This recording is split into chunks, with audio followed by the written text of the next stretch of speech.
G'day YouTube, and welcome to Dino's Matchbox Rejuvenations. Now this is what I'm talking about. Today I'm going to attempt to restore this Matchbox Lesney Hairy Hustler. Matchbox made these between 1971 and 75. The 75 models being white with black and red decals, I think, and a yellow one with red flames. These are the first of the Superfast models, and these are the models I had as a kid. I remember going into my father's news agency on a Sunday morning, and to keep me out of his hair while he sold the Sunday Telegraph to the churchgoers going home, I'd get a Matchbox car and I'd spend the morning doing laps around his news agent. These are the cars I loved as a 4 or 5 year old, and I hope to find more to do up.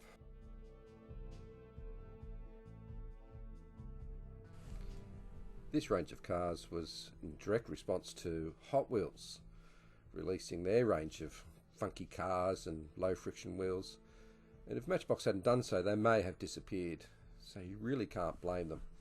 Anyway, I think they're great and I loved them as a kid.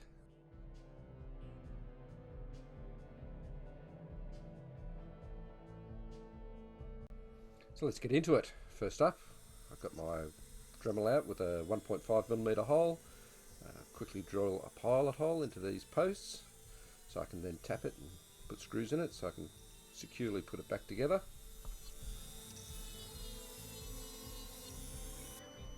Now with a larger drill, I'll remove the heads of these rivets so the base will come off. Right, just going to prise the base off, being careful not to damage these fragile Superfast wheels any more than what they are. We can see what's inside. Nice chrome interior, very scratched tinted windscreen. Apparently there's a few purple ones floating around as well.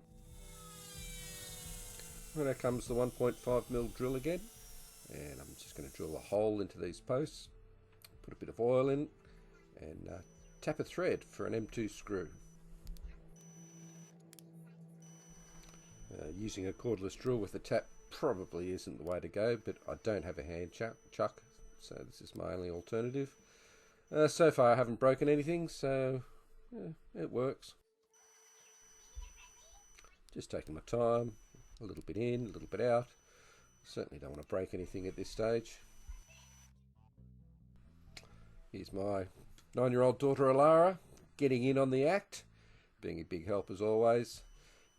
I'm just using a tap now that's had the point cut off so I can get a little bit extra depth.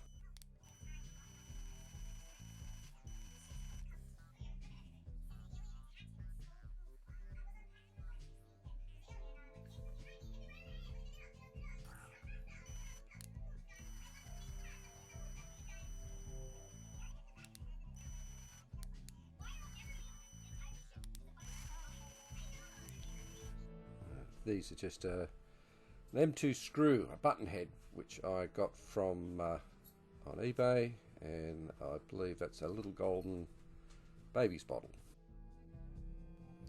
Alright, before we go stripping the body of its paint, we better match some, and it's red. I have so much trouble matching red. Okay, I have some red which I think is close, and now I'm adding some metal medium to give it a metallic type finish, and I've obviously thrown in too much. And I've had some thinners, I've mixed it around and tested it, had a little bit of white, mucked around with it, gave up, come back the next day, had another go at it, and ended up with something that was really nothing like it. Out comes the pre-warmed thick glass vase, pre-warmed so it doesn't explode when you throw hot water on it. In goes the model in the base, goes the hot water and boiling water, and here comes the caustic soda.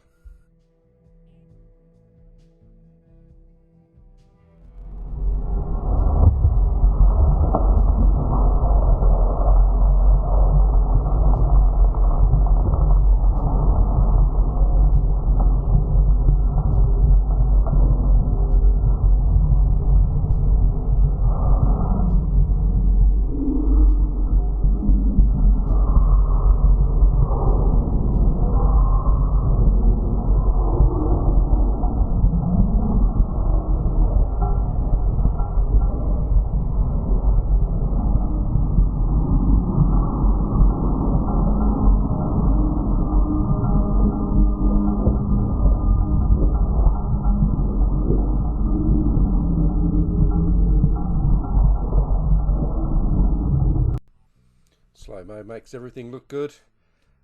That sounded like something out of a really bad sci-fi horror movie. And that was the worst reaction I've had with paint yet. 3 goes it spent in the caustic soda and it still had paint left on it. I may have to think about other options. Now to clean off all the oxidation off the cast and any bits of paint that was left over.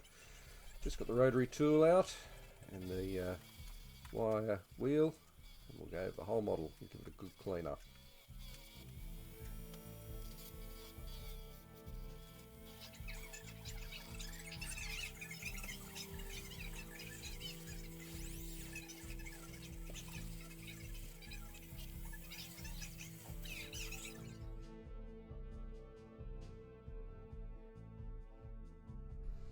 I'm really looking for a nice finish on this car, so I've got the 1200 wet and dry out, and I'll go over the whole car and try to remove any blemishes in the casting.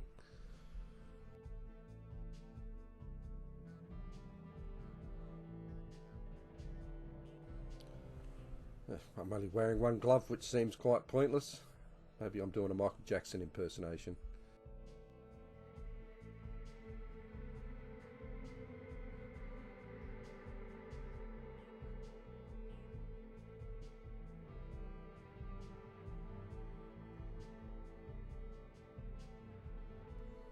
And to finish the casting off, I'll just go over the whole model now with some super fine steel wool.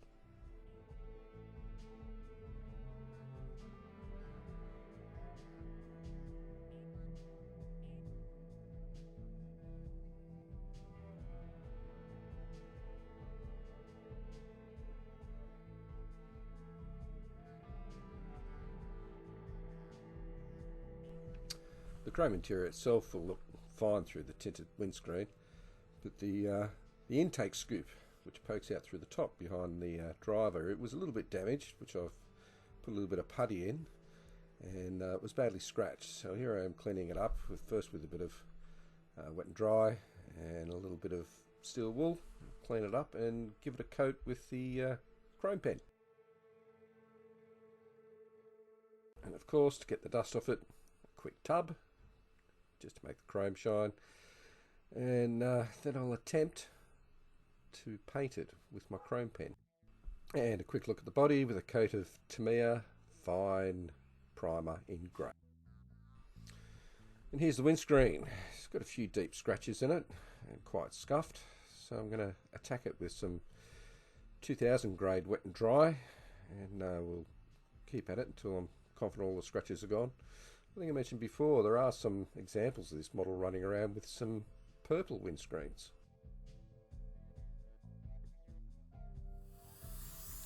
Now we need to give it a really good polish with some acrylic polish. I've got the Dremel tool with a woolen wheel on it, and this takes a little bit of time, but you keep at it and it comes up really well.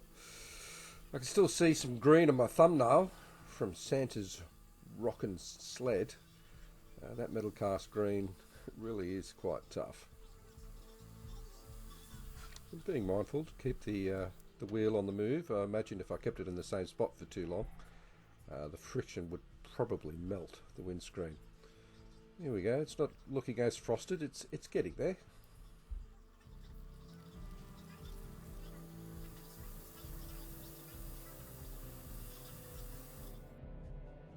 There we go, looking like I bought one. Okay, this is a self-shining floor wax, which I got from the local hardware. It's an old trick that other people use on YouTube, and it really does give it a really nice luster when it dries.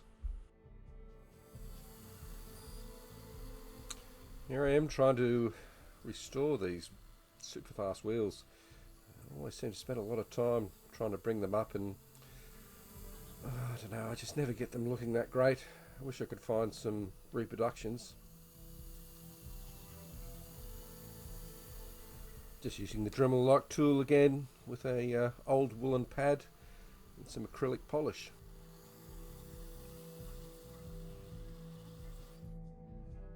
Chrome pen's just not fine enough for this little bit of detail, and my hands probably aren't steady enough either.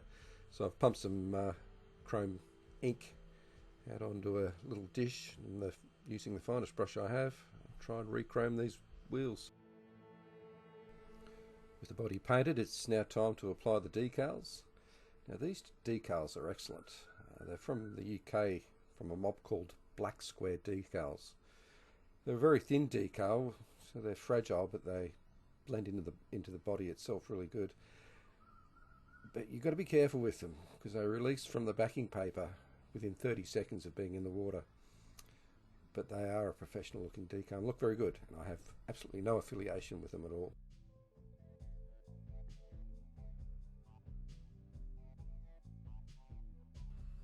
Just being very careful here, I'm using a toothpick to adjust the decal to make sure it's in the right spot, and then I'll use a cotton bud to lightly absorb any excess water and press out any air or water underneath it. I'm also using this Tamiya Mark Fit. It's supposed to help soften the decal and help it stick. Looking good, 2 to go. Right, the base has been primered and given a coat of a very cheap gloss black automotive paint. It's time to start reassembling things. This suspension piece was in fact broken at one end, so it's been repaired with a bit of glue. Just using a bit of super glue, just a drop near the posts, and I'll just press it back onto the studs. Yeah, pleased with that windscreen. It's come up better than you, I reckon.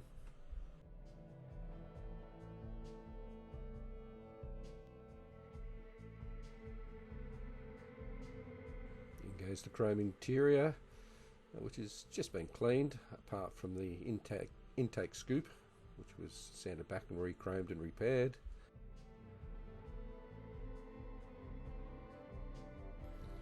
And that base clicks back into place just like it should.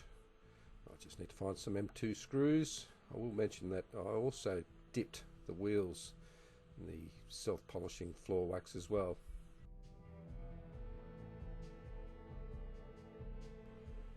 And I reckon it's looking pretty good. Let's go back in time a day or so, or a couple of days. I'll have a quick look at what it looked like before we started. Surprisingly good nick, really. I mean, the axles on these super fast wheels are pretty much always bent. It's been well played with. It's missing a bit of paint. It's had a few crashes. The stickers are looking a bit faded and scuffed, but yeah, considering the years, it's survived pretty well.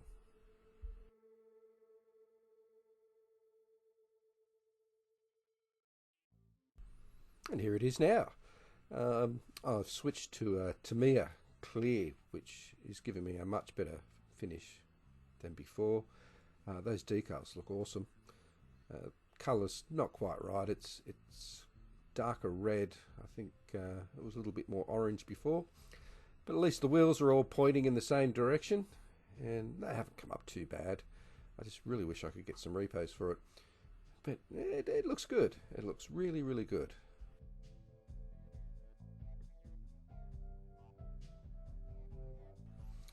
And here we are at the display cabinet. It's a worthy addition.